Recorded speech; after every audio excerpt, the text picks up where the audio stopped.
ro'za vaqtlarida shamollash nimasi ham sovuq edi ro'za paytlarida. Maktabda ishlardik. Shunchalik sovuq bo'ldiki, oyoq tizimgacha yaqlab ketdim. Yengil kiyinib boribman shu Navro'zga. Navro'z quyosh chiqdi deb. Shunday maktabda sovug'iman tashqari sovug'i tizimgacha chiqib ketib, oldindan shamollashim bo'lardi. Boshim og'rirdi. Xotiram yo'qolgan edi. Orqa tomondan og'riq berib, mana shu ko'zlarim orqaga qaytib ketardi. Ko'zimni qichishlari, ko'zim tolishlari, qodalib og'rishlariga azob berar edim deganda, endi men chiday olmasdim. Xudo davolandim men. Nima olib davolanib foydasini bilmadim. Tishlarimni davolatdim, tishim milklari shishib ketdi. Hech qanday foyda topmadim.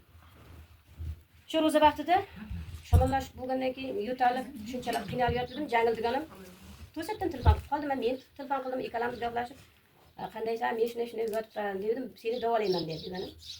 Meni qanday davolaysan, doktor meni davolaman, seni davolaysanmi dedim. Endi qarilikda, bu qarichilikda deb hazillashib, yo'q dedi degana dedi.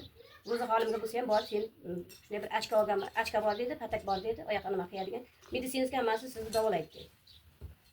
Kelsan kel dedim, ro'za bir piyola choyimni ichmadi shu. Men shu yerdan Jarqo'rg'ondan Sherovatga bordi shu. Keyin shuni xo'jayinimdan so'rab, xotining davolayman, garantiya dedi. Ha, mayli, Jangil aytgan bo'lsa, mayli olib qol deb olib qoldi. Shuni kechasi ham taqib yotib ber, kechasi oyog'iga kiyib yot, yurgin deb tavsiya berib ketdi. Allohga shukrki, bosh og'riqlarimdan qutuldim.